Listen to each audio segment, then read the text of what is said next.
Hi, I'm Atticus Woodward. I play Sean in the Star series Blindspotting. In the show, my dad goes to jail, and it stings. For me, it's pretend, but for a lot of kids, it's not. I'm here with Richeda Ashmeade. Her dad was incarcerated for real when she was just 12. Hi, Richeda. Hi, how are you? I'm doing great. Okay, first question. So, did you watch Blindspotting?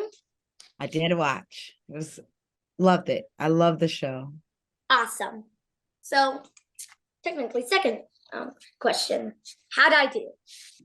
You did amazing. I feel like you really captured what it's like to grow up with a parent that's incarcerated. It reminded me a lot of when I was younger and just trying to navigate the whole thing. So I think you did an amazing job.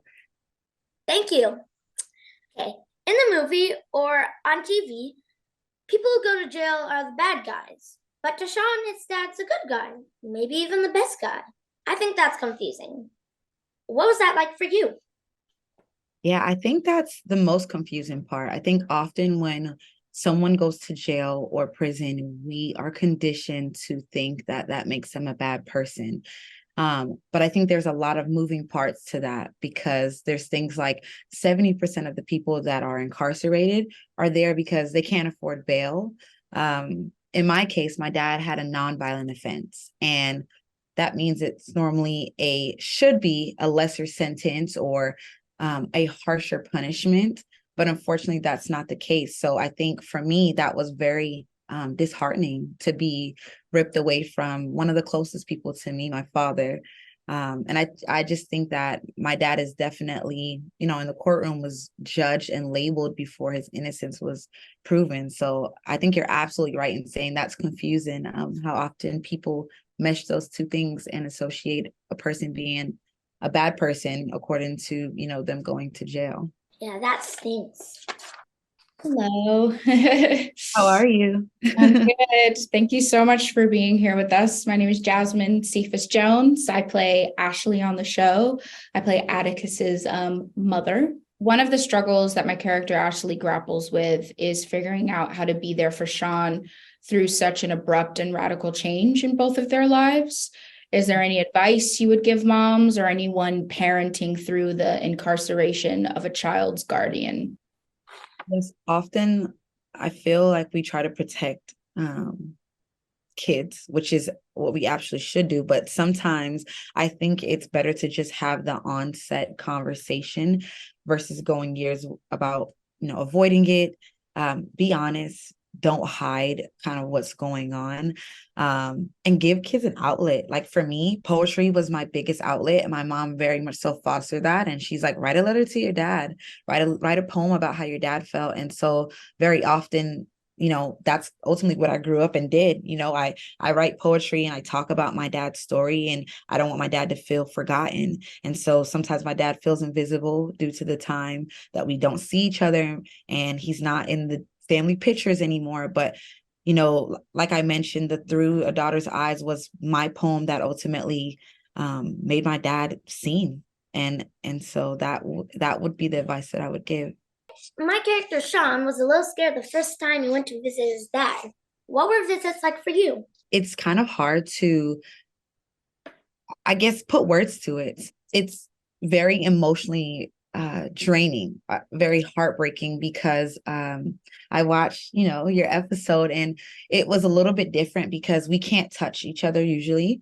I haven't seen my dad in 5 years. It's been about 5 years long since I had a visit. And so to imagine that the first time I'll be able to see him in 5 years, it's like, I can't touch him. We can't hold hands.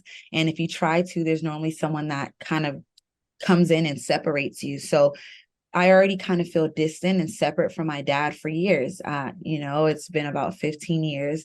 And so the manifestation or the physical manifestation of someone actually coming over and physically separating us, if I try to make an attempt to hug my father, is just extremely sad and disappointing. And so I think in the episode, it was very to see you. I think I was the same way, curious and just kind of looking around and trying to figure out what's going on. And something that I noticed when I had my visit, that the prison looked a lot like my elementary school. And I feel like that was a huge thing that was alerting to me. I feel like there's a lot to talk about there as far as like the school to prison pipeline. And a lot of times they will count third grader seats to determine how many beds they'll need in prison in a lot of Black communities. And so in the community that I grew up in, I felt like the environment and the, I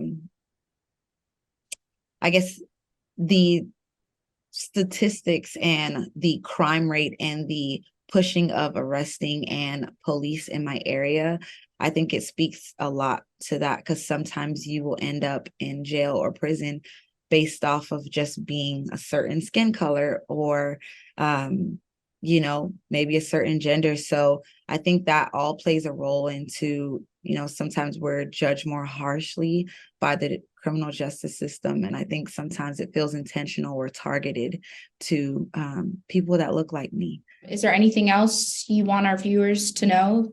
Yeah, I want to talk about the collateral consequences of parents being incarcerated. For me, my dad missed out on a lot of my life. I bring that up kind of in, my poetry outlet of I missed out, he missed out on birthday parties and graduations and, maybe my first period. Like, there's so many milestones that come with growing up, me being 12 years old. Middle school is not, the best place. And so my dad was always my outlet, and is extremely intelligent and knowledgeable and knows and just gives the best advice of how to navigate life. And he did his best with where he is. However, I think a lot of people don't realize how much it's scarring, it's damaging, and it's isolating. It feels very alone to miss a parent. Your mom can raise you, but I definitely think your dad is extremely essential in the household.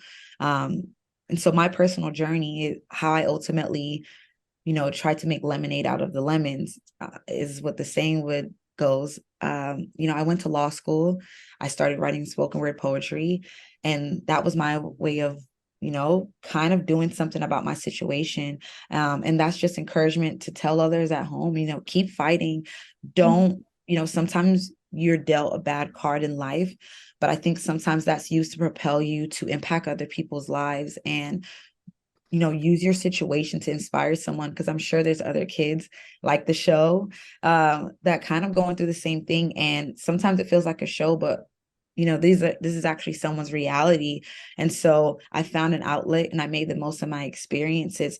However, I keep my dad close, and I try not to become desensitized to what's happening and the mass incarceration that's currently happening in America, because I don't ever want to lose that bit of who my dad raised me to be. Ultimately, help is in the end helping us and helping our family by using your voice. Don't ever be silent. Sometimes we get embarrassed about these things, but the more of us that stand up and speak about these situations, the more we can, see our family come home. And it's not just my dad. There's thousands of dads, there's moms, there's daughters, there's sons. And so I just think, it impacted my sisters, it impacted my grandmother. And my dad has health issues. And so it impacts him and stresses him being there. And so I just, want to emphasize that, I am grateful that I ended up in law school, and I am doing everything in my power to get my dad home. And so I thank you for highlighting stories like this, and watch the show, please. Yeah. And thank you so much for sharing your story. And I thought, I think it's so beautiful too that, you had that outlet of your poetry and your writing. I think any way that you can process your feelings somehow and have some sort of support going through a traumatic, experience like that, just a little bit of that helps, might not help the whole entire situation, but just a little bit of a way to express of, what you're processing, I think is really important. Yes. And viewers at home are probably like, well, what do I do about this? What is the cause of action? And I'm like, sign petitions, let's get presidential attention. My father actually has a petition that we have circulating to try to drive him home and get him home. So, these are ways that you can help families, help, law students like me that is trying to get their family home that deserve to be home. Can I just say, I think it's so cool that you're gonna be a lawyer. Oh, yeah. Thank you. It's very tough work. Stay in school, do your homework, practice your reading. You'll need it. Thank you so much for taking the time to talk to us today, Richeda. I think it'll mean a lot to the kids like Sean to hear about your experience and all the cool things you're doing now. And to our viewers, thanks for joining us, and be sure to check out Blindspotting on Starz. So cool to meet you.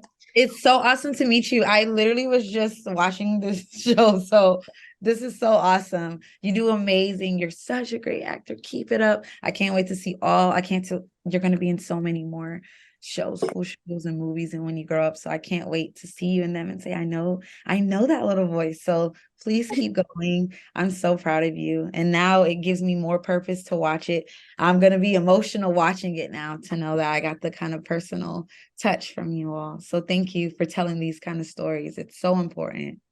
Thank you for sharing your story with us. Of course. Yeah, thank you a lot. Thank you. I bet you your dad's really proud of you right now. Oh, I'm sure. Thank you, Sean. I'm sure. Atticus, that's awesome. He is.